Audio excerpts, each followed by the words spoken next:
Yeah, I think we're on time. I think it's 2 o'clock. So with that in mind, you know what I'm going to put on?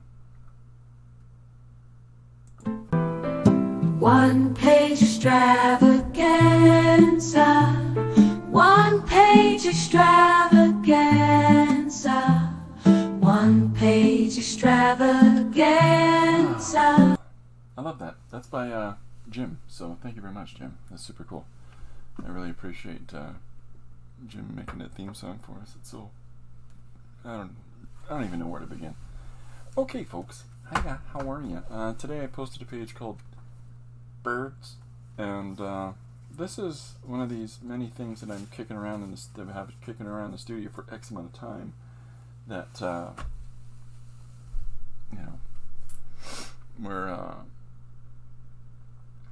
we're just finishing off to put together. So, hi, Marsh. Welcome aboard, sir. So, Birds is one of those, and I posted that earlier. The page that I'd started on Friday. Was it Friday? It was Friday. I never got a chance to get to. I ended up driving my mother a couple hours away to a family get-together. Her sister was turning 95. So off we went to do that. So I will just finish this up tonight. Just haven't had a chance to get to it. And, these things happen. Let me tell you what I've been doing today, though. Also, here's an exciting piece of announcement. So, the book. Whoops, this one. I'll show you this one. So, the new book. I finally, for the first time, got money for the book from Amazon. So, that was crazy. It was crazy. I can't even tell you how crazy it was. So yeah, so that's cool fun. That's cool. It's super cool. A lot of cools. It's super cool. So yeah. So this is where things are at. Is that it's actually turning out now. So that's very exciting. And I've got. It hasn't paid me the numbers that I know I've sold yet, because so far I've got about a dozen people that have taken a picture of them holding up the book for, and sending me their address so that I can mail them a little thank you very much package. And if you haven't done that yet, please feel free to do so. Hiya, Josh. Welcome aboard. Please feel free to do so and send me your address so that I can mail you a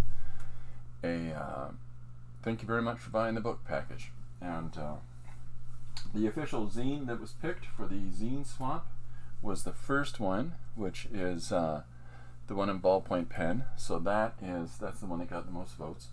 So I'll be sending that off to Janet Young, and I'm going to give Janet a copy of the other ones as well. But we're going to print all of them and make those zines, those little mini zines available. We're going to be giving those out to people as part of the thank you package. We really appreciate it that people have been picking up the book. So thanks once again. Hi, Linda. Hi, Tim. So, announcements. So through P&M Artist Studio and a fellow named Carrie Griffiths, I think it is. There's a postcard challenge that's going on for the month of July, and so they've put this little. Let me switch cameras to the zoom. They've put a file together so that you can print the postcard, the back to a postcard, on your computer. So they've got it set up so it's 1, 2, 3 available on a piece of paper, so that you can cut 4-inch by 6-inch, postcard shapes, or 6-inch by 4-inch. It's up to you how you want to do it. And so, and the idea is that it has to have something to do with a jelly-plated surface, right? The image doesn't have to be just jelly-plated, but it needs to have jelly plating incorporated in it somehow. So, and you have to do one a day, one image a day. And so I have prepped 31 separate Now, the first ones is because you can clearly tell I did postcard on the wrong side. So those are going to be my introductory images that I'm going to use. So that I'm going to start the story with the talking about the postcard.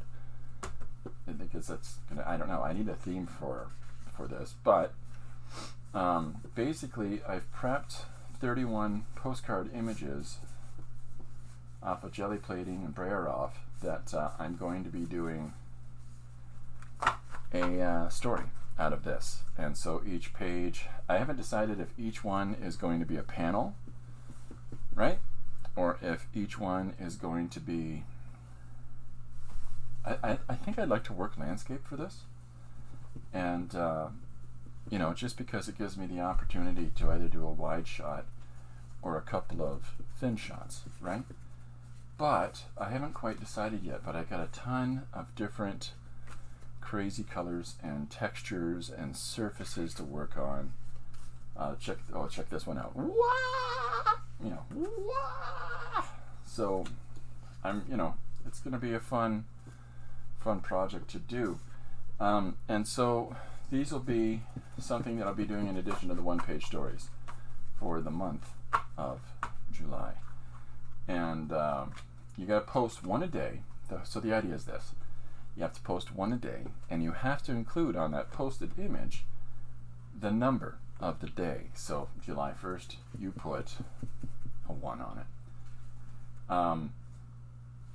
2, 3, 4, 31. And it's fun. I've made some extras. I've printed, I don't know how many, but I know I have additional ones. So we'll see. And I don't know what I'll do with all these at the end. Because honestly, I haven't thought that far ahead. But the images collected, I'll scan things and I'll put them in a computer and I'll put text to them and yada yada yada. But in the interim, all of these images, I think I'm going to aim for them to be standalone images. And they've all got the postcard stuff on the back. In fact, for the ones that have a dark background, I have tried to print in white on the back of those. So that's big fun. You can find out about it on the PMR Studio post that they did today. The links for it are shared by somebody named Cookie Wookie. So yeah, I'm excited. Linda says that's great. How fun! Yeah, it's for me. I like these kinds of challenges because this is just another challenge. This is the idea that another avenue to explore story in, and I'm a big proponent of that, as we all know. But this also allows me to do spot individual illustrations and to have them all tie together. I want to show you an example of something.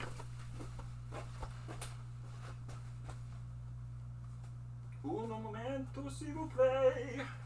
Okay, so this is a book by Stuart Immonen, and I'm going to pull out to the other camera so you can see it. If I click the right button, clicked. So this is a book by Stuart Immonen, and Stuart and his wife Catherine. Now,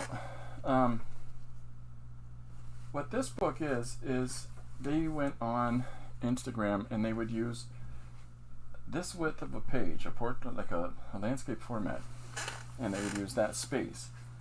But they wouldn't use the entirety of the page. They just used this ribbon across, this span, which is not entirely, there's some reminiscence to the size of the postcard images, right? Like there's some really crazy surfaces I get to work on here. So this is going to be fun. And I think I've laid them out in a way that the colors combinations work from one thing to the next. So we'll see. But anyhow, what Stuart in his art he did, and his wife's the writer, but he utilized these singular images that through the course of each week's addition to the narrative, because it was done week at a time, it puts together a larger narrative overall. But he takes these crazy logic leaps all the time, where he just jumps over to this device as the text kicks in over top of it, and then we switch, which I think it has something to do with this door, but then we switch to this environment along a bridge in this large environment space, and then on the bridge is this some kind of tree that's growing on this cataract of sorts. So, you know, and the characters are talking about trying to clean it up. There's this tree hung with fleshy globs of rosy light, and I shout, peaches, peaches. You know, just ridiculous, this story. But it's a lot of fun, and they have a real interesting ability to tell all kinds of story this way, and to take leaps from whatever one part of their narrative is to the next. And I like that. So I'm considering anyways that this is the direction that I think the postcard story is going to go. And so one of the things that I'm also considering is the available opportunity to link some of these images together like that, you know, so that I can draw one composition above it and get twice the size of a panel. And so it's going to be a whole new avenue to explore a story. Very cool. Will you do some on stream? I will indeed. I think I will indeed. People are already preparing for those and getting numbers on everything, and I appreciate that. That's very important too. I'm going to do it each day. So I'm going to do a one page. I'm going to release a one page each day, but I'm also going to do one of these each day. And so depending on where my vibe is, I'm debating this. Do I take the book and take some of the ideas, and this is something that I encourage response to. Do I take the book and use the suggestions for these panels and try to tie together an overall narrative from panel to panel to panel, which would be really challenging? Or do I just keep doing regular one-page stories and, you know, try to do some larger narrative on the side? I like the challenge of trying to incorporate some sort of story element into each one of these that carries over. We'll see how it goes. But anyhow, that's the project. If you're interested in finding out, look on PM Artist Studio. There's the name. I'll zoom in so you can see clear. Well, that doesn't help much, does it? PM Artist Studio, and you'll see, and you'll find a link there to Carrie Griffiths, C-E-R-I, Carrie, and yeah. So there's a bunch of different ways. So I was thinking about this a lot, and some of the possibilities. So all I did was I took a bunch of jelly plated surfaces, and I printed this template that I downloaded onto the back of them, and then I cut them down to the size, which is 4 inches by 6 or 6 inches by 4, depending on which way you want to use it. And so I've been thinking a lot about this, and let's have some fun with some ideas here. So if the image is, can you switch back to the other one? So the image is either 4 inches by 6 or 6 inches by 4. So Susanna says, so are you going to do it too? Yep. So so 4 by 6 or 6 by 4 is what the idea is for the postcarded image, right? And on the back of the postcard is yada yada yada, and on the back of this postcard is yada yada yada. So if I look at it structurally, that it can be, so each page, so each day is a numbered postcard, right? And that's corresponding to the day. So 1 to,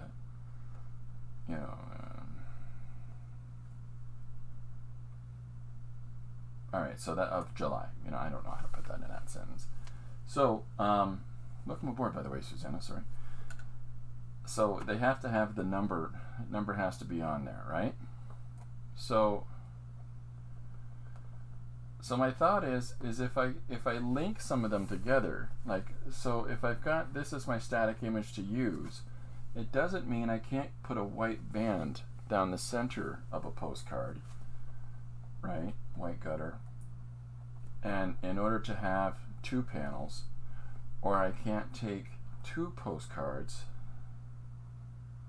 and butt them up one against the next, 3 postcards, 4, 6 postcards, and butt them one up against the next. It just, I still have to have 1, 2, 3, or some combination of placement of number on each corresponding card. So I like that. I like that a lot, because for me, that in my mindset, that leaves an awful lot of opportunity to try different things. I mean, I could even be so cheeky as to take these 2 postcards like so and put a white gutter on this postcard. There's the number, and then on the second postcard, so I link it, this image is connected to this one, right? So that's all one. So there's a thin panel and a nice long panel. Or, right, I could do, see, this is my brain in overdrive, folks. Butt these up against each other, okay? I've still got the 1, whoops, and the 2. But now what I've really got is this, as far as the narrative element goes. So, Joshua says, loving the work, Christopher. I'll have to take my old man nap. We'll watch a replay. Hey, thanks for hanging out, Josh. Enjoy your old man nap. It's younger than I am. I understand, though, because I take old man naps. So, I mean, what I'm looking at is all kinds of avenues of opportunity for storytelling. And I find that exciting. I mean, I could even be so brazen as to take one more postcard and add it onto here, right? But link that against there. So now, and if I wanted to look at that as a structured out page, what I'm actually looking at is here, right, for this one and this one, and here for the next day, which we know is like this. So, if I want to look at it structurally from the vantage of, if I'm to, to then take these and organize them onto single pages, that's how that could work. This is just my brain going off, right? But optimally, what I want to do is to try to hold on to each day having its own page. So, but I look forward to the opportunity that it presents, that there can be modification to that if I'm going to do it in a story format. Right? So, and this is the postcard challenge.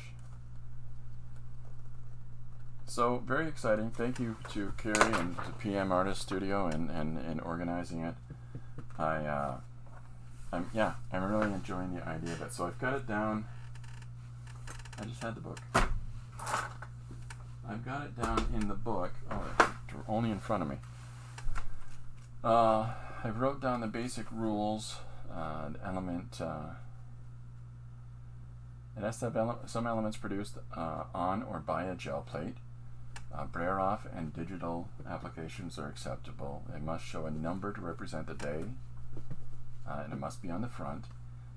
It must be 6 by 4 in landscape or portrait format. And there is a hashtag, July Postcard Play, to use to post. So, yeah, share a video, release, or shorts, or an image of a postcard a day for the entire month of July. So that's the basic rules of it. So this is what this is going to be, and I'm really looking forward to it. Susanna says, I love Carrie's work. Yeah, Carrie's very talented. Really enjoy it. His work as well. So it's, yeah. So this seems to me to be some fun opportunity here, folks. So we'll see we'll see how it goes once I start figuring it out and get started. But the idea that I'm putting up for debate is, and I'll write it down on here, is should each day be a suggested idea? Should each day be a suggestion?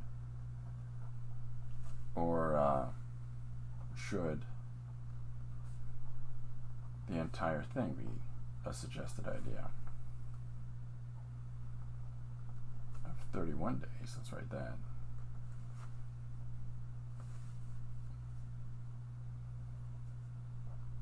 So, because I like to work from prompts, I like people to have engagement in that. So, Susanna says, Mariah and Patricia are lovely and funny. Yes, they are. Very nice ladies. Had them on the stream here some time ago. Super fun. So there's the idea. And if you're interested, the book that I showed by the Eminens is I got a card in here.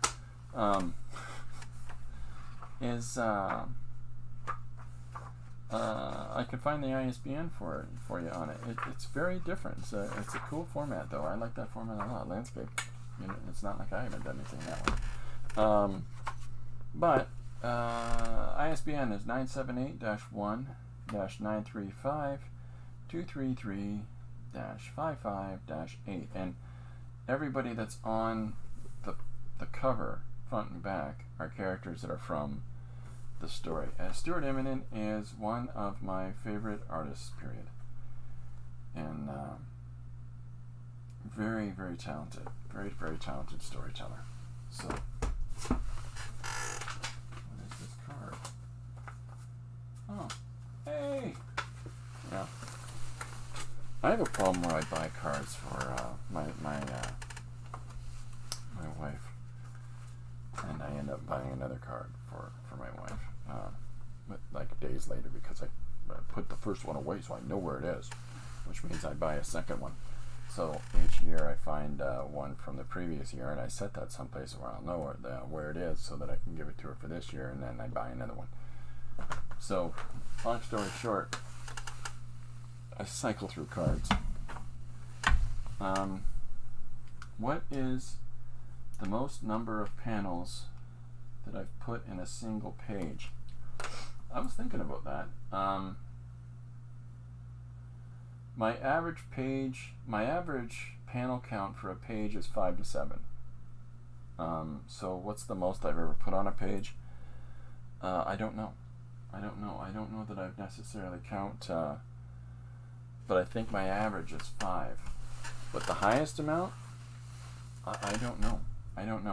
It depends on how you count it. Like, do you count it if I have a page where somebody is, here's the first panel, and then the person's falling through this space here, and then there's a panel down at the bottom, and there's a static image across here as they're going, ooh, with their hand. So now you got 1, 2, 3, 4, 5, 6, 7 on a page, and I don't know how to count some pages, so I don't know. It's 5 to 7 is the average, anyways. So, okay, so there's the question that I have in the moment, and that question is, should each day be a suggestion for the postcard challenge, or should the entire thing of 31 days be a suggestion? So that's what I put forward to you folks. Anyhow, I haven't laid anything out, and I don't have any grand plans. I just know that it looks like fun, and I think that this is something that we're going to try some more of. It's about as organized as I get there. I have folded the idea paper in half, and I've tucked things inside, and I'm going to put them someplace safe and try not to lose them. Actually, I'm just going to set them right here beside me. So, that's that. It's an interesting idea. Anyways, that, so, the whole notion, give me a sec. Un momento, s'il vous plaît. It's too far to be going over. Okay. Alright, so it's... Did I make the download? Did I make the download from the postcard from their studio site? I tried to. I'm not good with technology. It became a big pain in the butt, so I just screen capped it and printed my own up onto the back of the jelly plated surface, because I'm not good at figuring out the technologies. But it still has the logo and doodly-doo. It's the same thing. It's just not their crisp and lovely download thing. I had to manufacture it. So, but yeah, that's a free download on P&M Artist Studio site. So anyways, what I'm saying is this is an interesting idea. So if you have, I'm going to flip these over because I don't need the postcard part of it now. If you apply yourself to using a uniform panel to tell a story, this is kind of genius when you think about it in the long run. Now, I know people, and to some extent, this is counterproductive, but in another, if you look at it from another angle, I understand why they do it. Now, some people, when they're plotting out their story, will do the entire thing, the entire plot in uniform size panels. Okay? And they will plot out their whole story this way. Okay? From, each specific moment. Let's say, Bob, and I'll use my normal explanation. Let me zoom in a little bit again. Sorry, guys. So, Bob opens fridge, right? And, actually I'm going to do something else. Scratches behind in front of fridge. Alright, now, bear me for being rude. And, opens fridge, looks inside, and, and then we have the option of looking at Bob's face in fridge or, nothing there. And I'll explain this in just a sec, so bear with me. So the idea would be is that you can take these laid out panels that are, each one of them is your specific point of action that you want in your story. So you're plotting it out this way. Now what that allows you to do in your plotting is to say, Bob, and we can have Bob yawning, okay? So there's Bob yawning, big stretch, hand up in the air, woohoo, right? Yawn. So, but what you can do is you can take Bob yawns, and then the next shot is Bob, scratching his back, scratching behind him in front of a closed fridge, okay? So we can change our angle. We can put Bob's arm up, scratching the small of his back as he stands in front of the fridge. Okay? So there's, and then there's the opening of the fridge. Okay, so Bob's now got the fridge open. But what this can help us in our plotting is that,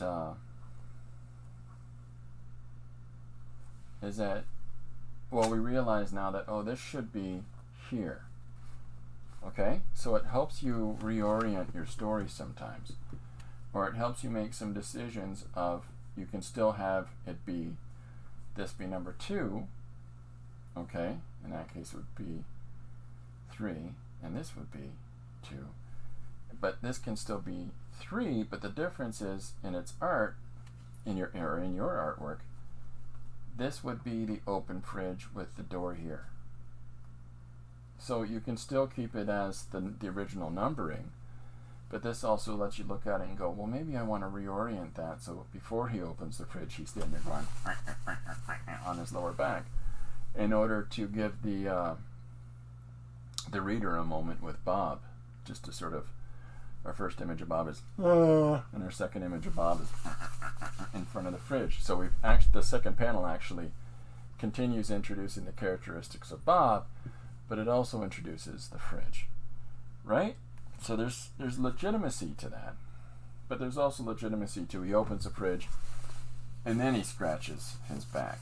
And that's sort of like Bob, fridge, pauses in front of the fridge scratching his back. Right? So anyways, my point is that what this lets you do is reorganize your story and think about some of those things. And when you're doing it on individual pieces of paper, right? Well, it lets you just change the order a little bit, so that, this works better in this way, and it lets you play with that. The other thing that people that lay this out, so there's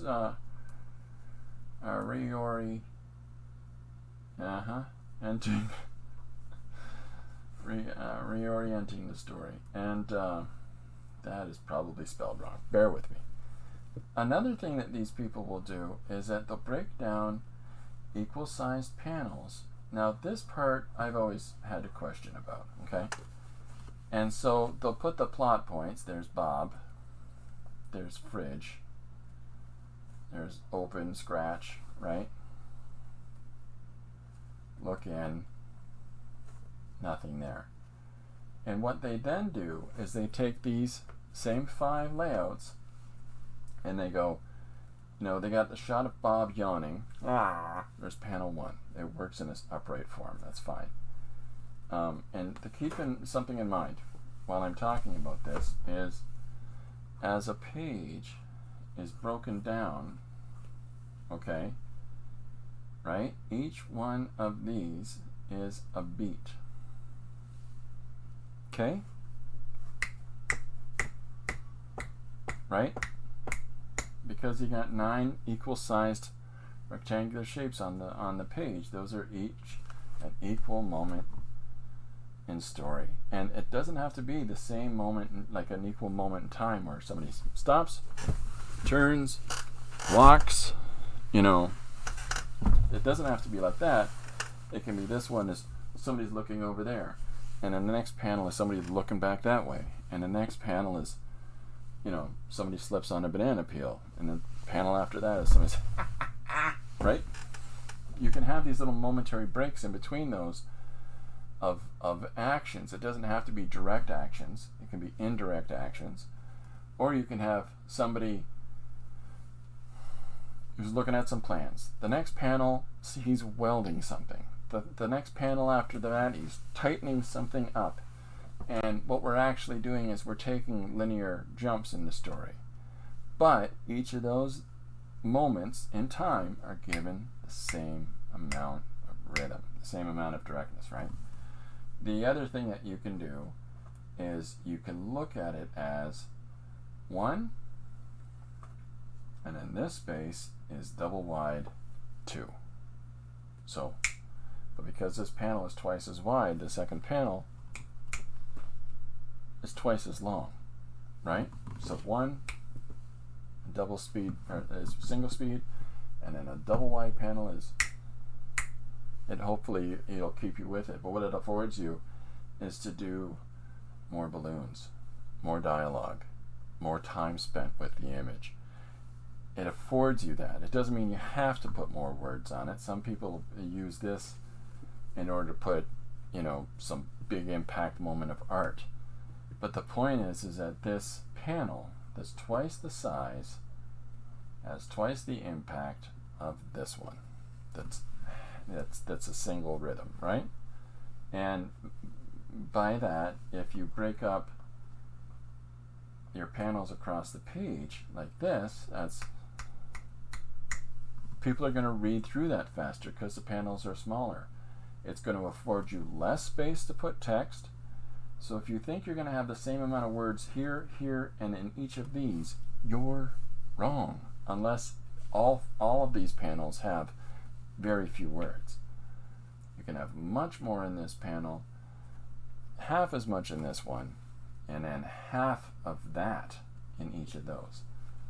So it's something to keep in mind when you're writing a story, is that you want to tone it down on your verbosity if you've got a limited amount of space. This goes back to Wally Wood's 22 panels. And if you're not sure what Wally Wood's 22 panels are, look them up. Look up Wally Wood 22 panels. That's all you have to type in, and up will pop his guideline of 22 panels for you to fall back on in case the writer is just blabbing on and the whole book is a talking head book and you got to figure out something to do to keep it interesting. So, but what he gives you is examples of interesting images you can do with each one, so that you can do an awful lot with these equal pieces of rhythm. So, but this is twice as long as that, and that is twice as long as each of these because of their size. But this is twice as many words as you can get, and less, right? So, just to finalize that, we know that this is 3 pieces of rhythm, because we know in the initial breakdown structure of our page, there's 9 pieces of rhythm on that page, 9 story points, 9 moments. So if we've got this much space across the bottom for that size of a panel, that affords us much more space to put much more words, but much more space to put much more action, either or together. So back to this.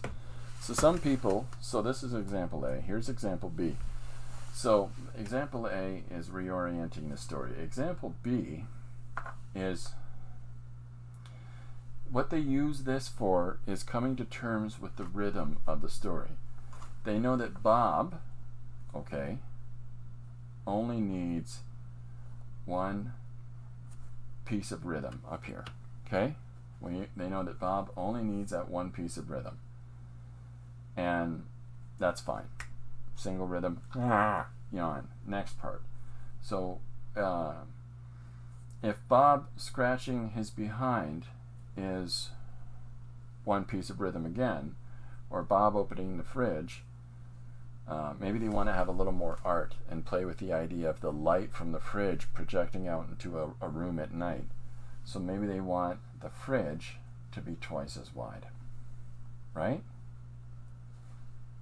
So we know we've got, the rhythm is now 1, 1, 2. Okay, so we know that that's taking up this space on the page. And then, the scratching part, that can also be twice as wide. Okay, so now we've got a page that's starting to look like, can you see that? Yeah. It's starting to look like this. Okay? And because it's 1, 2 pieces of rhythm again. And so that the next panel of him looking in, well, what if we shake it up and we want to break this action? And bear with me on this. What I mean by break this action is, there's Bob, where the shot is, Bob is now leaning forward. Let me zoom so you can see this a little more clearly. Bob is leaning forward into the fridge, and here's his arm holding the door open. Okay. But now Bob has stuck his head inside of the fridge as a piece of rhythm. So we've broken this story point, look in half. Okay, so there's 1, that's 1/2 of it. And then the other one is, we've got Bob's face as he's looking inside the fridge. And we can have his eyes going this way or his eyes going that way, like he's scanning around the fridge. And then that leaves our last panel of there's nothing in there. We can have Bob stand back from the fridge.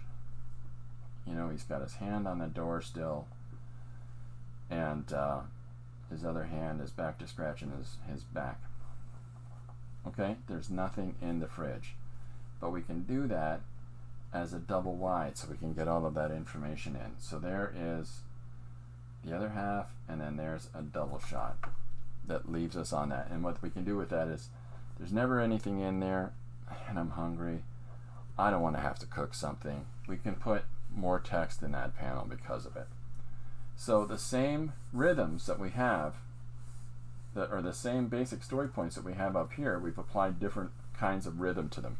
We've stretched moments out. We've pushed moments into smaller increments. Like we've parceled that moment into smaller parts of it. So it's now Bob sticking his head in the fridge and then looking over here. And in the last one, he leans back and goes, "There's nothing in here." Right? So it's as ridiculous and boring as this might be. The whole notion of writing your points on these small pieces of paper and laying them out like this for yourself, when you're doing it, as you've got these, and you tear these down and you've got a uniform size of paper, you can realize that one that's twice as wide is twice the rhythm as the one that's half as wide.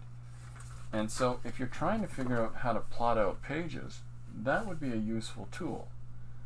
And so, in the interest of what the postcard image a day project is it's a way to apply this by taking the time to do a panel a day, basically, or a static image a day. So I don't know. It's something to think about, anyways. There is something interesting in the challenge of looking at this. Let's look at it a different way. So we've still got our same points, but we're going to do something different, and we're going to invert the page. Okay. Well, maybe invert's the wrong word, but we're going to invert the types of panels we're using. So we've got 5,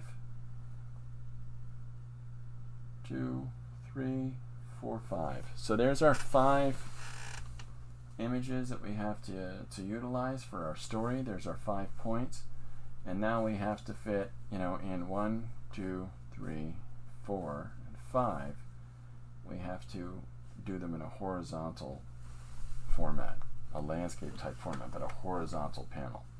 I don't know how exciting that is for folks, but the whole idea of it is that now it makes you look at the same story and the same actions from a different viewpoint, a horizontal shot. So all your shots are wider now. So with your shots being wider, how does that change your art, and how does that change the type of story you're telling? Do you need as many to use? Because you can do different things with these different panels. Bob yawning can be this large stretching. Well, let's do Bob yawning. So Bob is, big eyes, and here he is stretching. He's got his one arm over his head, right? So there's our panel 1. And our panel 2 is a wider shot of the kitchen with the counter, and there's the refrigerator, and here's Bob standing in front of it. He's got his hand rubbing his back, and he's reaching for the door.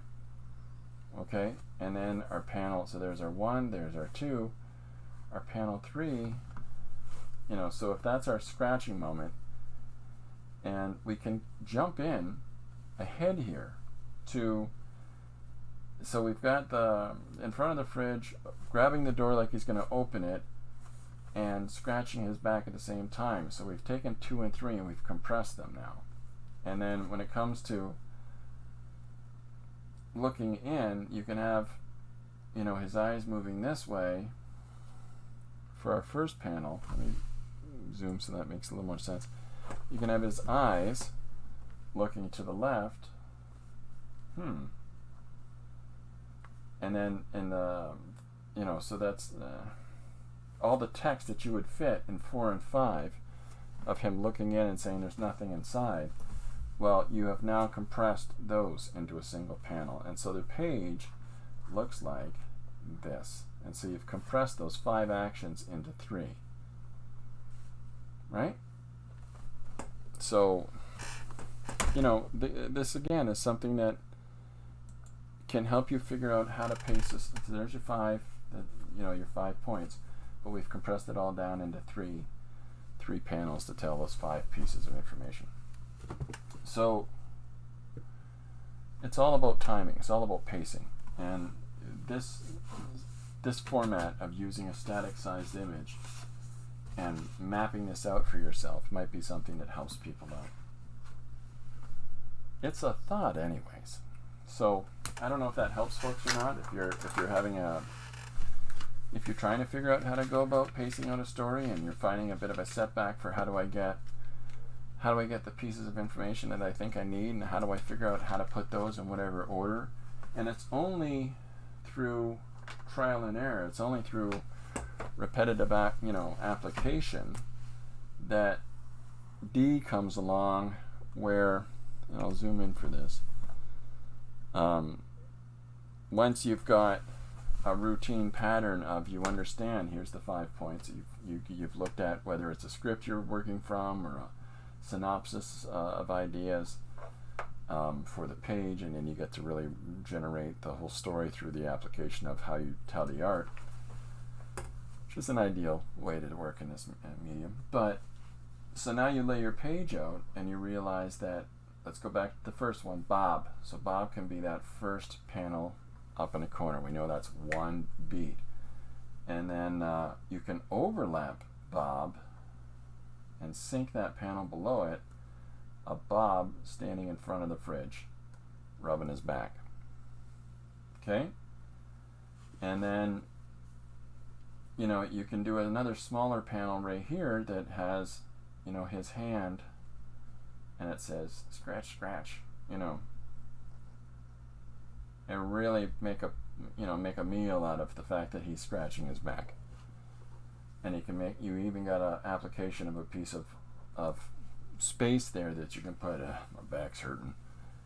And then you can go to a wide shot of Bob, just lean right into and move that panel all the way across the page, because why not play with that space of, Bob's face, and you can draw some of the shelves with some of the items on it, as Bob's looking inside the fridge. So you're really making a meal out of the story space that you're able to use now, because you have this understanding of the size of these panels and the variations that you can do. So now you're playing with that space, play with your environment. Once you've plotted out for yourself the kind of space that you need for each of your points, each of your moments, and you know that you can cut some of this moment into half to have 2 panels to tell it, and you want this moment to take a little more time, make that one wider, make this one split in half, make that one smaller. There's so many variations that you can do, and this is how you'll see people whose pages have these sort of fun shapes and divisions between the panels, so that it makes it a little more interesting for your eye to move around. And so you're still operating from the basic rule in the Western sequential storytelling that you start in here and you want to end up there for your story, right? But all of this business, that's the journey. That's the bit of fun that you get to have to tell it. You don't even have to have panels. You can have the montage, the whole thing, and overlapping images of art. There's so many different ways, and it's entirely governed by how you apply yourself to it that makes your story your own, basically. So Linda says the use of beats makes it make sense to me. I'm glad, Linda. I'm really glad. So the idea of working your way up to that might just be the thing that you need to figure out, if I've got this story in mind, I want to write it down in points and then apply this. I hope that helps, folks. It's just, and what I'll do is I'll scan this and I'll put this up on Patreon so that people can refer to it. And we'll call this timing your page and panels. And so I'll scan this and I will stick it up there on Patreon. for Patreon subscribers. So yeah, so I hope that that way of thinking helps people make some sense of it. So because it can be really daunting. It can be daunting to try to figure out, well, how do I go about this? What do I do next? What's the way for me to try to get onto my story? So something to consider, something to think about. Okay, so I've got some suggestions. A couple things came in today, a couple prompts through Dee Dee Willingham's stream. Thank you, Dee Dee. One of the prompts is write about different kinds of centaurs, horse, deer, giraffe, etc. is the suggestion. And why not? Let's do it. So I'll write it down on a post-it. So today's suggestion is different kinds of centaurs,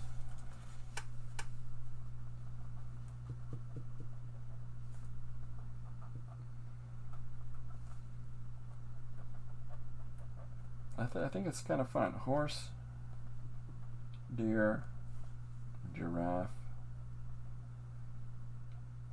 Words are hard for me today, apparently.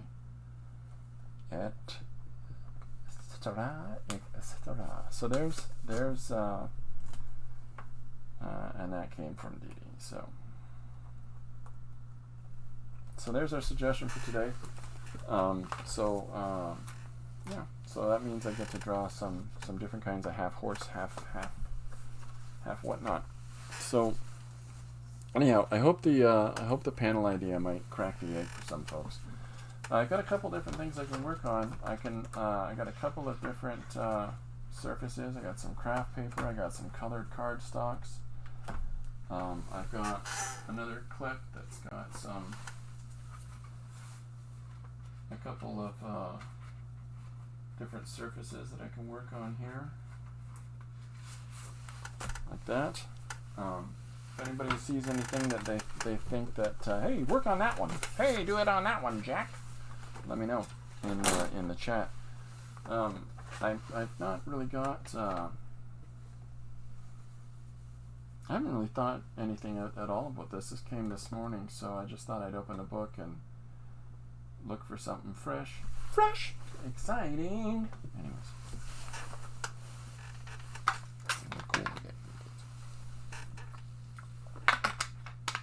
okay. So yeah, this is gonna be fun. There's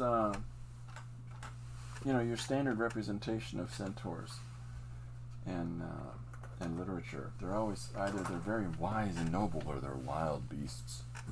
And let's just work on this. Why not? Okay.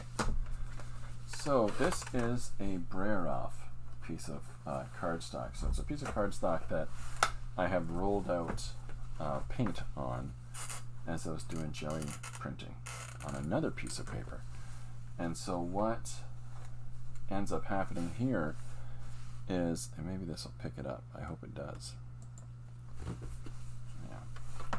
Is that you get all kinds of crazy textures and little ridges and fun little shapes on the surface because of the density of the paint.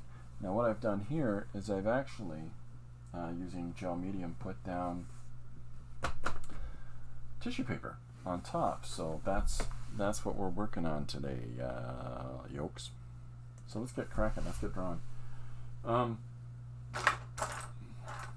Yeah, I got a pen.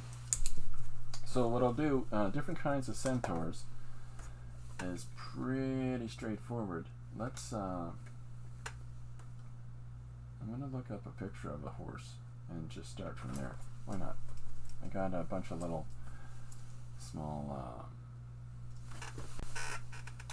horse images. Actually, something funny just happened, so I'm going to stick with this. Princess Anne, the latest royal, had a horse accident recently, which was very tragic, right? And so, when did this happen? 5 hours ago. Very tragic. So I'm going to draw Princess Anne telling our story about the centaurs throughout history, because I can. Alright, so let's start with an image of Princess Anne. This is a fun pen. at the top of it is the rubber part that you draw, you use on a digital surface, and then you click the thing and a little pen pokes through it. That's super fun. Just gotta remember to use the right one on the right surface. So let's do Princess Anne with her big, fancy hat on. I think that's Charles' sister. Or not. Maybe? Or maybe, yeah, it can't be Elizabeth's sister. She's too young, isn't she? Yeah, anyhow. So, drawing Princess Anne as our narrator as a sort of sympathetic magic thing to hope that she feels better. Put her in our thoughts and prayers. That a lot of people have really hurt themselves in horse accidents. Christopher Reeves, the guy that played Superman in the 1980s, fell off a horse and unfortunately hurt his back, and so he's confined to a chair from that point forward. So no more Superman films with Christopher Reeve. Although the ones that he was doing at the time, the first one was great. The second one was good too. And then they, I don't know what the deal was with the third one. I can't even remember now. So I'm drawing Anne. Why don't I make it fair and zoom in so you can see? There we go. So I'm drawing Anne as she's, squinting from the sunlight. I'll put a fancy hat on her head here. And so right now I'm drawing on top of tissue paper and brayer off. And so there's this little slight difference in the two, but not too noticeable, not too bad.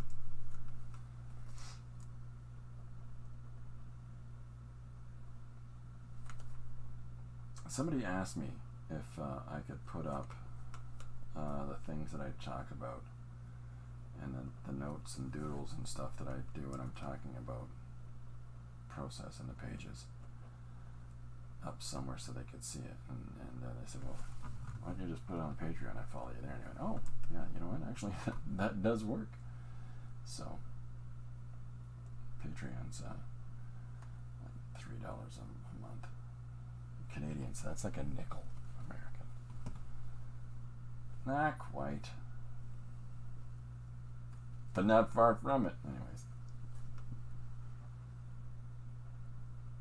So, drawing in ballpoint pen, and then I'm going to add, we'll start with white pencil and see what that gives us. So I'll grab a white pencil. Here he is. Here he is.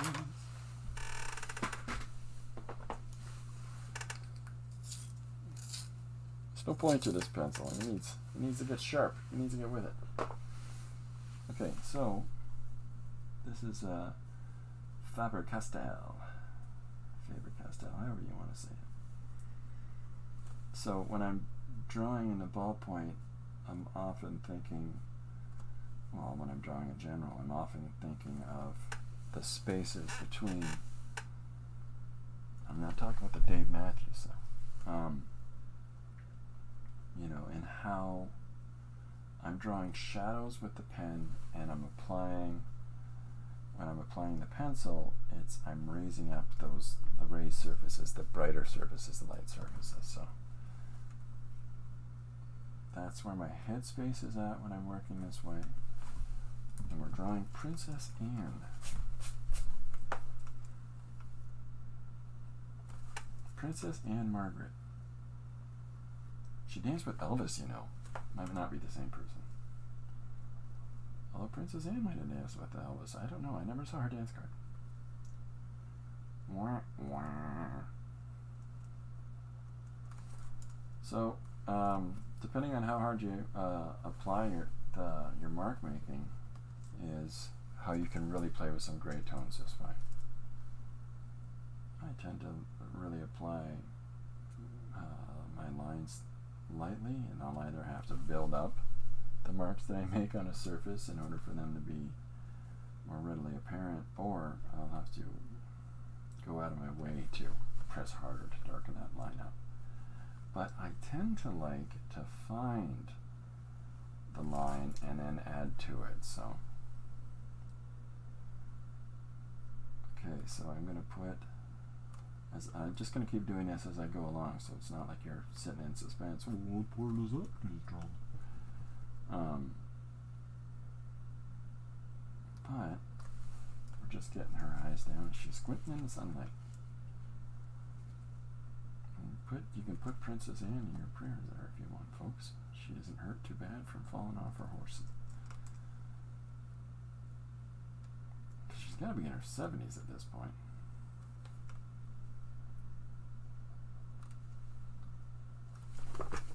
So that's not great.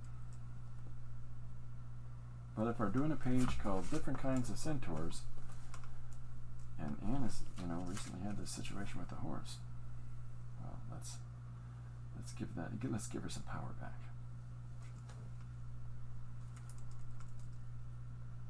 I got a very prominent nose, like so.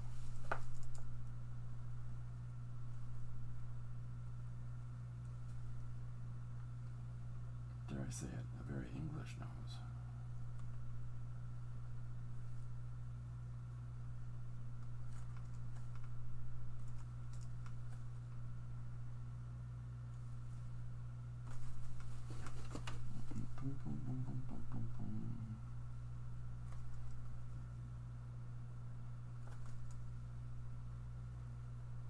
Okay, next part. Let's do this part. So the ridges and some of the fun little crinkling that happens in the tissue paper, as you're going over it with the white, if you press really hard, you'll lose it because it just flattens it out. And if you don't press too hard, when the scan picks up all the little details, it's going to show some of this fun little ridging in the surface and mess with the eye and make people go, "Hey, what happened there? How'd you do that?" I'm not telling. It's a secret. Like Calgon.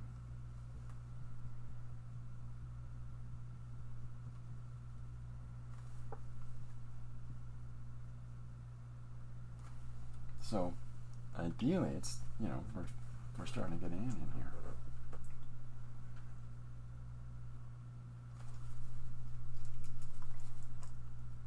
So just pay attention to where shadows are. And so because I'm looking at this silly, my propensity for looking at silly little thumbnail images instead of big source images, sometimes I take some leaps, a couple little logic leaps in what I'm drawing. So hopefully it's still looking like the person.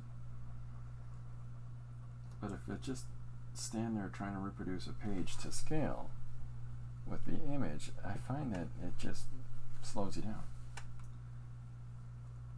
And if you're not too overly concerned, like I'm not being paid to do a commission of Princess Anne, so I can take some liberty.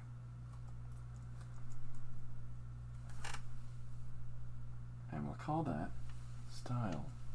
Is it style? I don't know.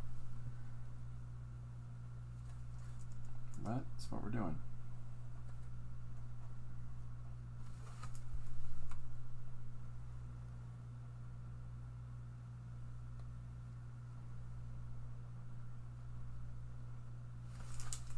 Alright, so let's come in, put some. So again, apply pressure. Makes an area brighter, more solid, and therefore we see it as being closer to the surface. Or not so much closer to the surface, but closer to us. That's surface specifically, or making contact with direct light.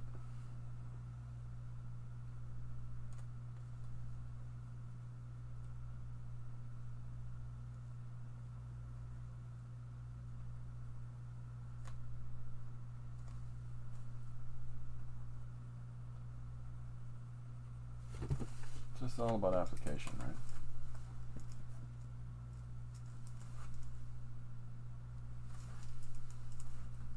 Little known facts about Princess Anne. She's secretly a ninja. And she can throw a brick a quarter of a mile. It's true. you ever get an opportunity to meet her, ask her. Don't bring a brick with you because you might get in trouble for that. But ask her if she's got one available. And can you show us how far you can throw it? You might be surprised what happens there. Let's see, some other special details about Princess Anne.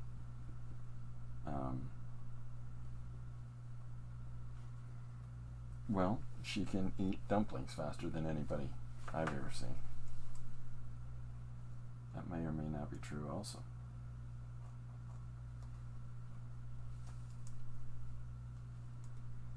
She once put a bear in a headlock.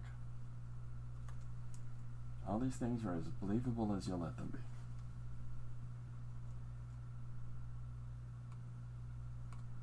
There's a test on this at the end.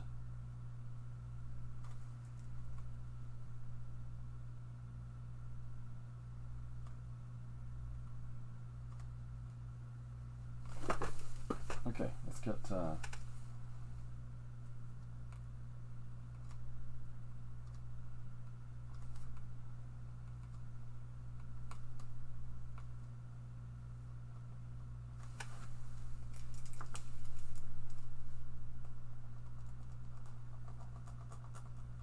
this is me pressing harder with the pen just to fill in this part of the mouth, right? Right. Oh, thanks. Full of rays.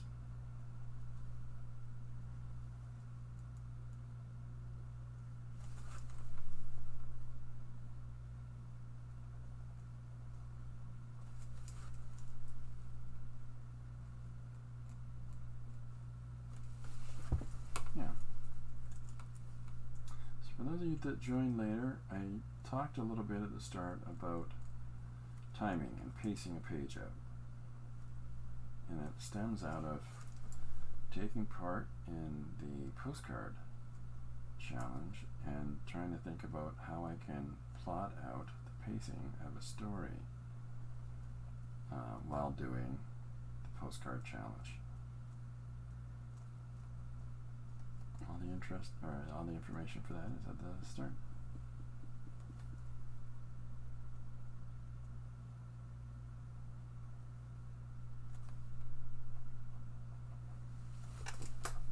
Some more raised areas in here. And so all I'm using is a ballpoint pen and a white pencil crayon.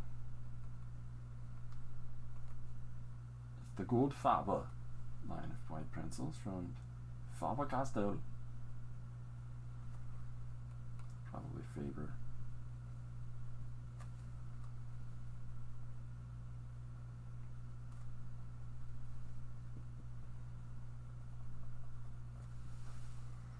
It's fun though, working with different surfaces and behind you and different values and behind you, because they can be utilized in different ways that you might not have had available to you if you just use a plain white piece of paper, or even just if it was just red paper, or whatever the color you have in mind. I prefer blue. You do you. And if you've got variation in the surface color of your drawing, it just adds that little extra something to just make it a little bit more interesting. And lean into that. Why not? Hiya, Kathy. Welcome aboard.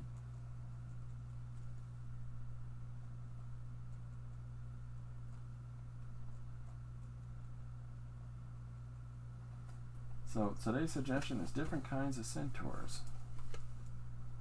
And our person introducing us to this story is Princess Anne.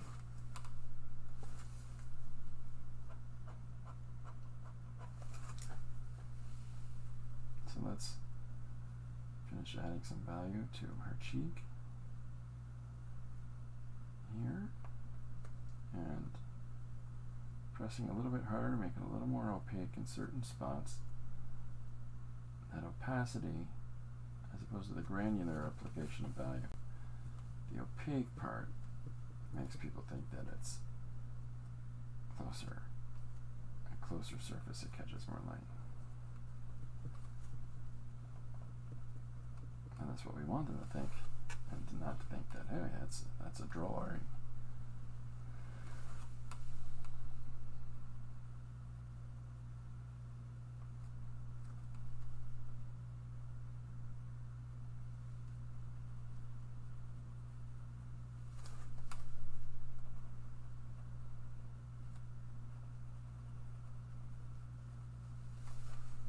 There we go. Now let's start getting in some of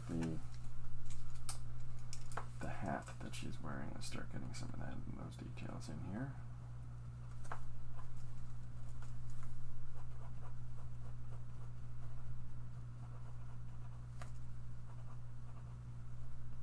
Little weave pattern type thing for the straw hat she's wearing. If you need to use ovals for something like this, then use them. Never worry about what someone else. Well, I wouldn't do it. I would draw them without an oval, or I'd never use an oval. That's them. That's not you. You do whatever you need to do for your drawing.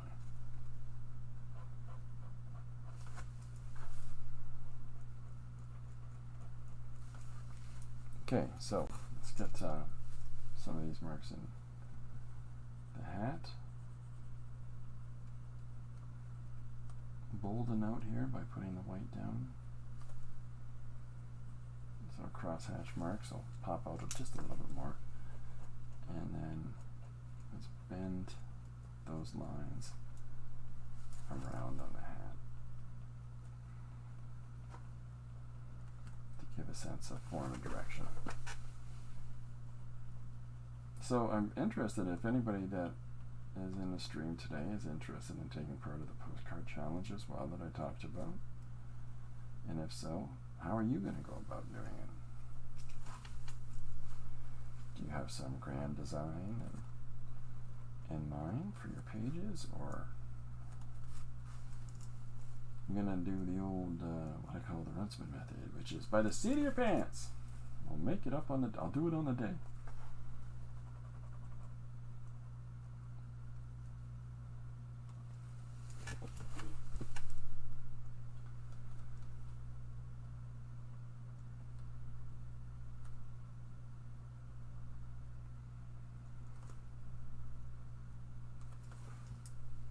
A little more emphasis on the eyes there.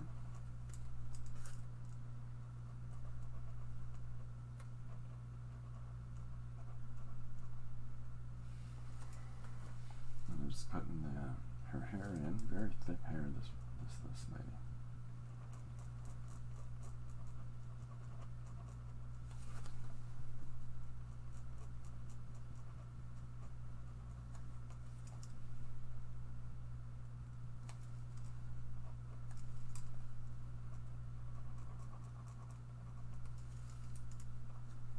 So now I'm just finding that form that the hair takes up.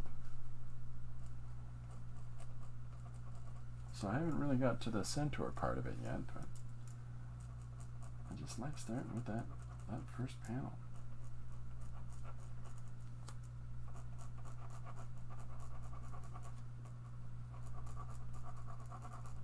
See, when it comes to plotting out a story, all of the stuff that I showed you earlier is the stuff that I tend to think about often on the fly while I'm working. Sorry I had to do that off panel, but I needed a better angle for my mark making there. So we're going to put some of the foofy bouffanterie that she has at the top of her hat.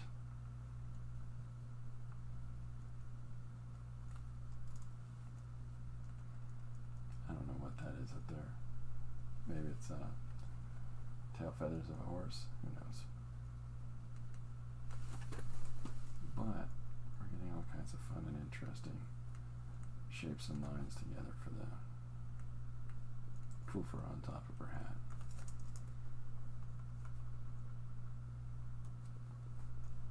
It's those interesting little attributes that we'll put in a drawing that keeps you with that drawing and has you invested a little bit longer as your mind tries to move around in a composition and map out all the little pieces of information.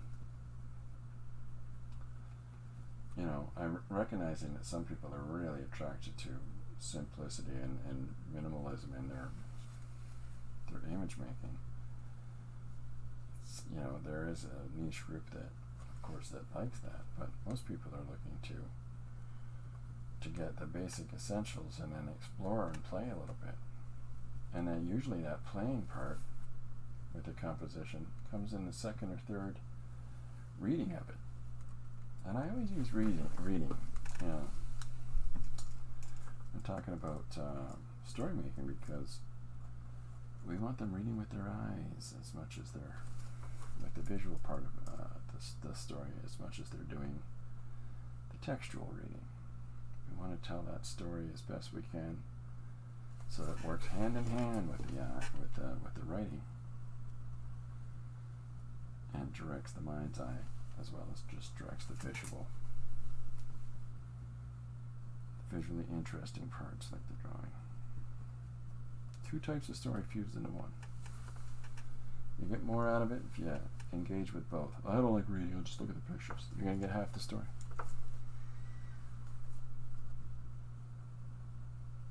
You know who told me that? Huey Lewis in the News. No, that's not true.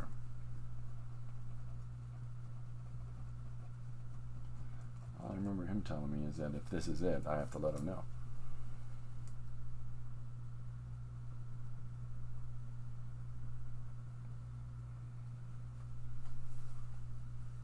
Okay, so here's Anne coming in now. And we'll get her neck in here.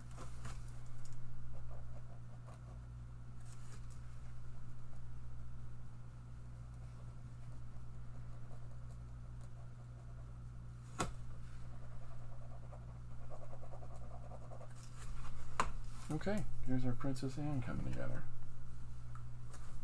We did it!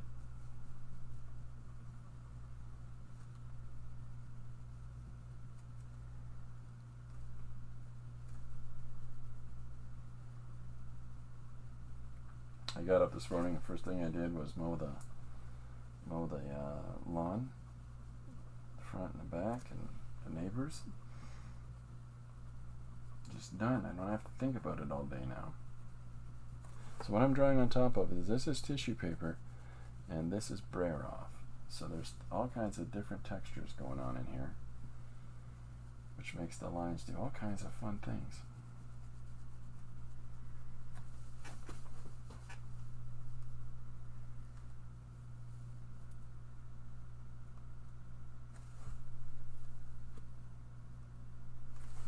Marcia's reading text and visual is actually a bit difficult to me. It's hard to synthesize the two. I often find myself going through the text and taking some time to go back and look at the imagery. Yeah, and some people will do it the opposite way around, right? Well, they'll look at the pictures and then they'll read the words. But in both of those instances, even though you're not reading the words and the pictures simultaneously, perhaps, you're getting this sort of tertiary piece of story. Your primary would be the text or the pictures, depending on which one to read first. Your secondary would be the opposite. The pictures or the text that you're reading second.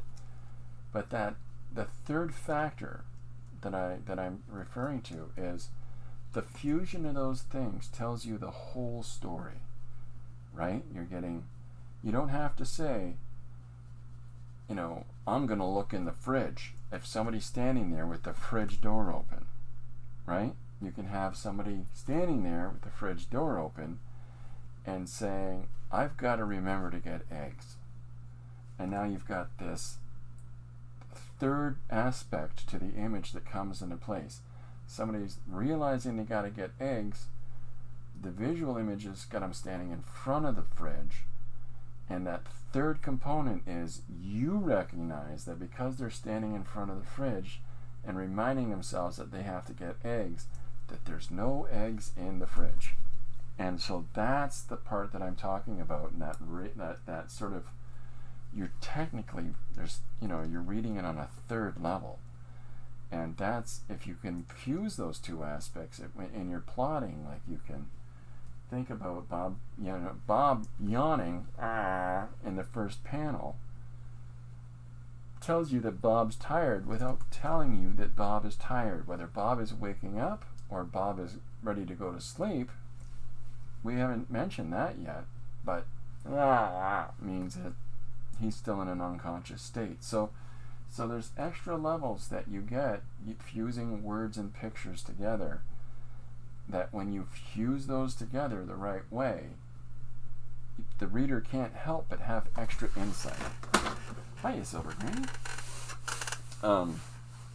For those that joined in late, I showed all of the postcard images that I got ready for the postcard challenge and all the things I'm going to be working on. And I talked about how I'm going to do it as a story, but I'm not sure yet if it's should each day be a suggested idea for the postcard, or should the entire thing work from one suggestion and tell a larger story. So if anybody wants to add any thoughts into that, you're more than welcome to do so. And I'm drawing Princess Anne as we're doing a page about different kinds of centaurs.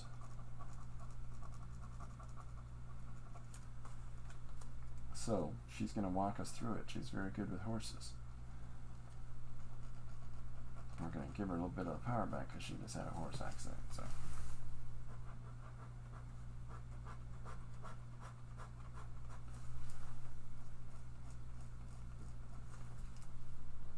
Darkening up that brim of her hat there.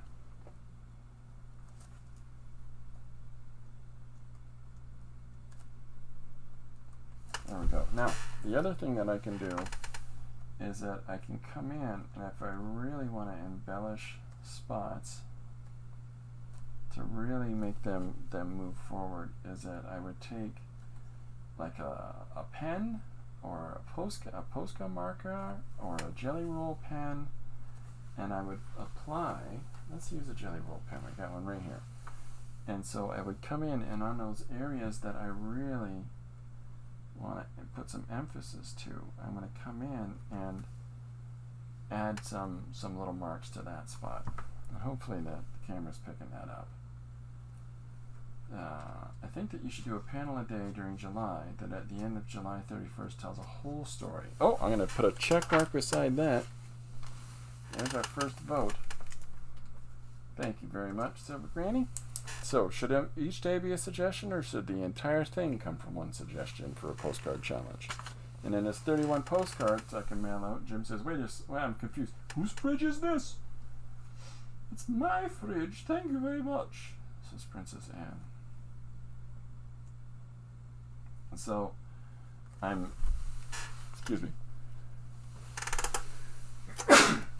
Woo! Woohoo! Alright, so I'm applying little emphasis points with the jelly roll pen to get certain areas to stand out even more.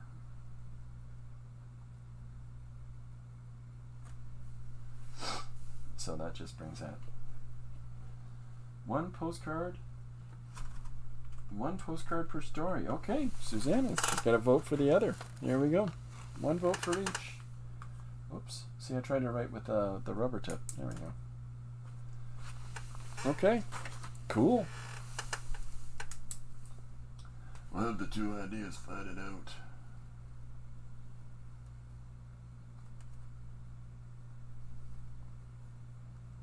So this is just this deeper resonance, this deeper white is going to just give her face a little more life. Marsh says, I finally finished my zine, by the way. Just got to cut, fold, and ship it now. Nice. I'm mailing mine out tonight to Janet. And the one that got the most votes for the zine swap is the blue ballpoint pen page.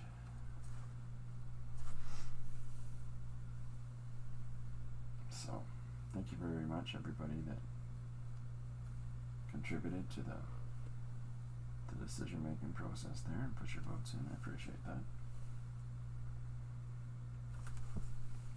So hopefully this is looking like Princess Anne. I'm excited to see people's zines. Tim did one. Oh, I'm excited to see that. Excellent, you did one. Hoping I get one in the swap.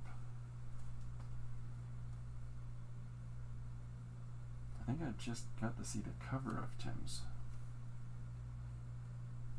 Interesting to see what Marsh has done now, or what everybody's got going for theirs. I don't know how many people are getting each though, and depending on how many zines are going out there, so I'm curious. People are starting to have to having to post theirs there so we can all see them.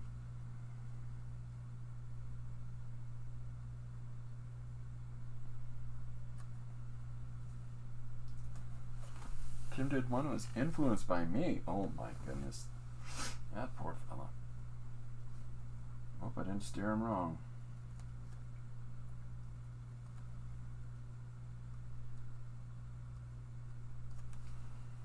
That is pretty cool. So the Jelly Roll pen I'm putting down in the areas that a little more shine on those spots. A little more clear white on there.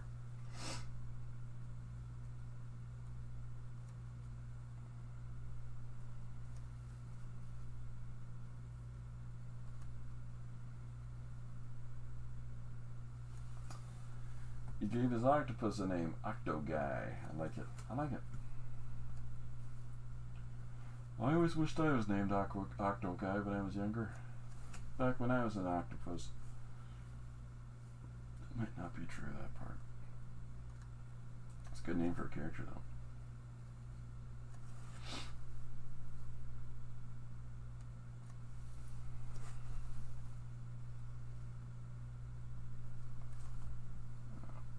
Okay, so the idea of this introductory panel is that Princess Margaret will be the one to tell us the story of the different kinds of centaurs in the world, but from our suggestion that came through Dee Dee's stream today. So it's kind of just a little something fun. Just a fun way to bring it in.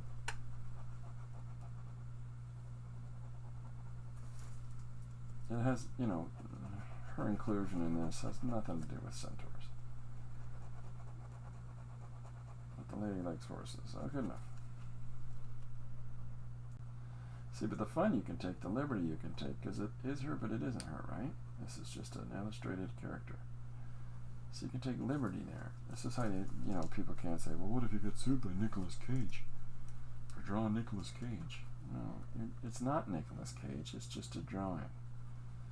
And when these guys give over their public self to the, you know, as a commodity in films and television and societal appearances, you can do whatever you want with your faces. On cheeky crack calls. I don't know what a cheeky crack call is, Marsh. I'll write it down in the book, though. Do a comic based on cheeky crack calls. Oh, crank calls. I bet you mean crank calls. Marsh. Thank you, Marshall. I put it in the book. I like that. Hey, is your refrigerator running? You better go catch it, man. Bye. And you hang up.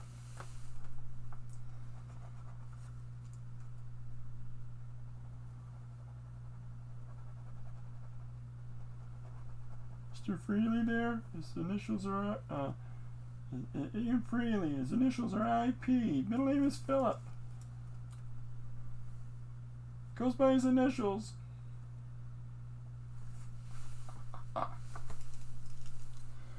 Could you call him for me? Just call him out loud in the room. So I'm just putting some fields of color in the background. Yeah, crank calls. I got it down as crank calls. Cheeky crank calls.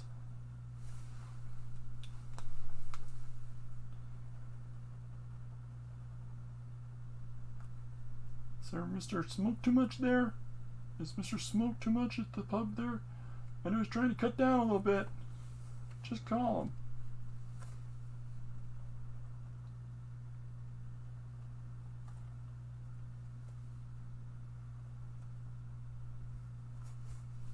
So I'm just putting some white from the Jelly Roll pen in this area. So there's no real specific details behind her. I'm just having this fun modeling of value, because the idea is the focus is on her. It's just a little bit of interesting complexity in around.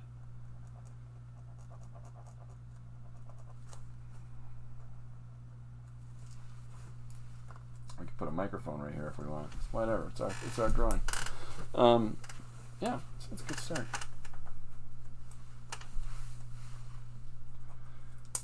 I made the pen part disappear again.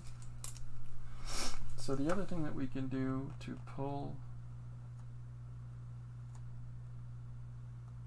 our character in the foreground away from the space behind them is to just do a thin little outline around them.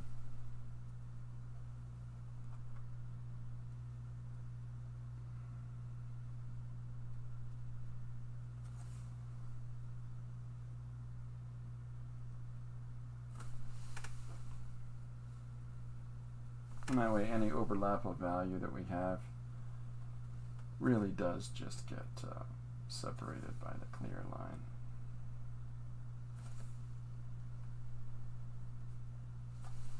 There we go. So she's going to tell us all about the centaurs.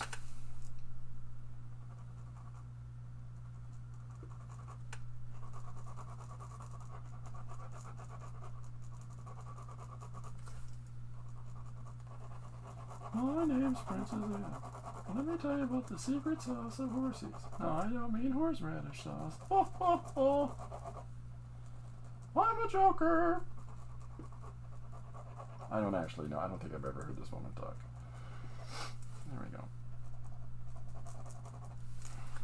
And now let's come in with that white pencil. So that's it. The three tools that we're using on this mixed media surface is just a white pencil, a black pen, and a white pen. And then different pressure gives you different opacities in these tools, and different overlaps gives you some interesting textures. There's all kinds of fun and interesting little combinations of things that we can do.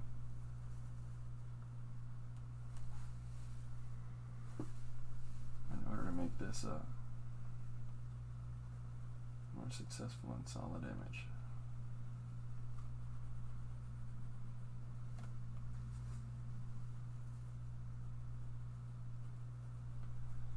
I've had a bunch of my cousins that I haven't seen, in some of them in 40 years. Some of them my second cousins and that I've never met before.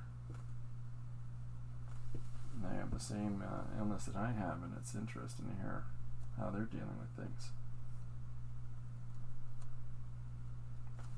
Those are really cool people, though.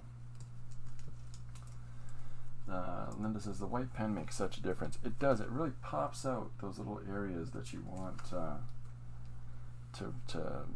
really highlight, you know, to bring some focus to. And the more that you play with it, and you can apply it down like this, and then gently just tap it with your finger, and it diffuses it. It softens the edge around it, but it also just softens the value ever so slightly. You still get some of the impact of it, but it's not too opaque at this point.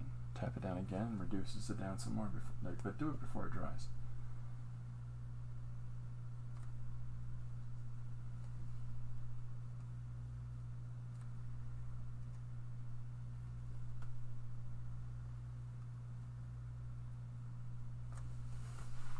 Yeah. This chick is crazy, man. She's crazy looking.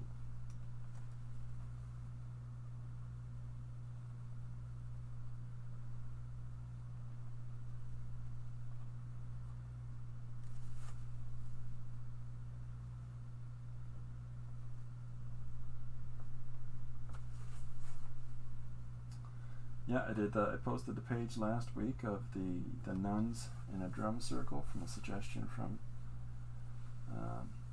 gang at PM Artist Studio there. That was a fun one. A lot of fun pages last week. We did the week before that, concluding with last week, was we did 6 zines, 6 one-page stories, as well as zine comics from the same pages in 7 days. So that was fun.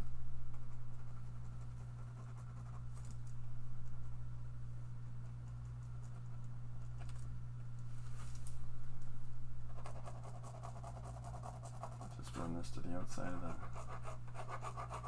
panel, and away we go. Off to draw some horses next.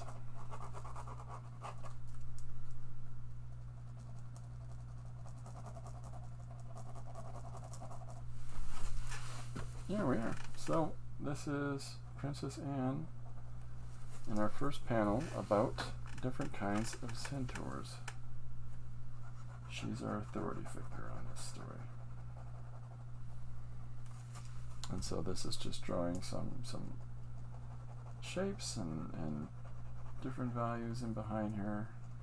Really aren't going to matter much because they're going to be covered up with the text. But it's just something to do. Tie all these elements together. But not to be overly focused on having to draw, you know, a very focused background, right? Hi, Maritza, how you doing?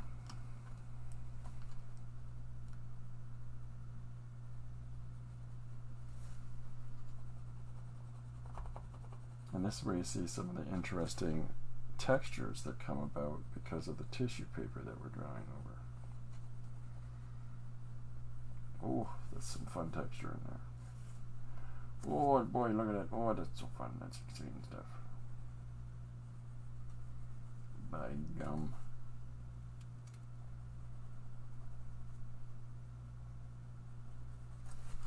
Yeah.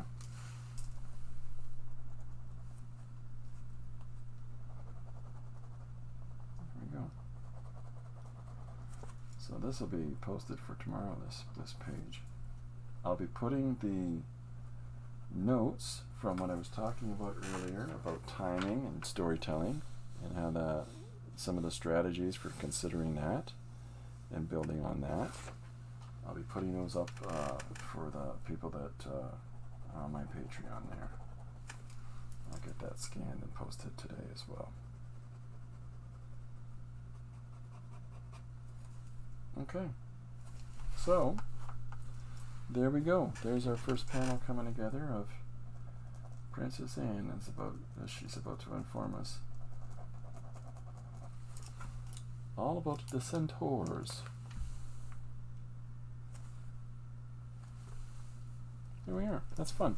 So that's our 3 tools that we used on top of a surface that has masking tape and brayer off, different layers of paint for brayer off, as well as some tissue papers that are mixed matte medium applied. So you get all these fun little textures and ripples and oh, the business. So that lets some interesting stuff come through in the drawings, and these discolorations is because of the difference of this piece of tissue paper that's applied in the lower quadrant of the face, you know, and the different value shifts that are happening with the greens and the red and the brayer off. So there's all kinds of fun stuff that comes together from how you apply your page. And so that's why mixed media can give you some really interesting opportunities to pursue. So something to think about. Do one more thing and then that'll be it for me, because I've got to go and get all gussied up. Oh, not really. But we're going to go and visit a friend of ours. Our friend Donna.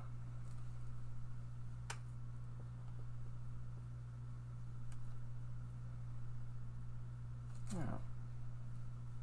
She's very cool. She's one of the sweetest people I know. She was at our wedding, and she lives here in town, and assisted living place is very nice for her. Yeah.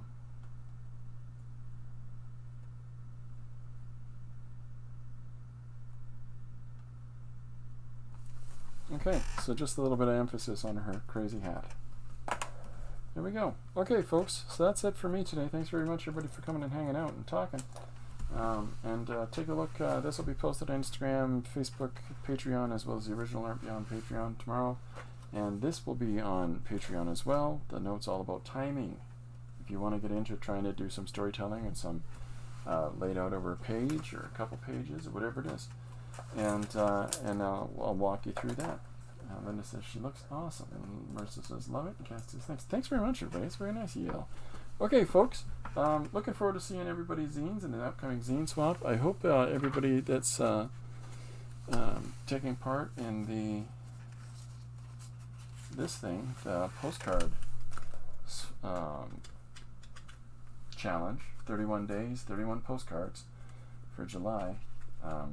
Give it a go. Looks like a lot of fun. I'll be posting more details on that as I get through it too, as well.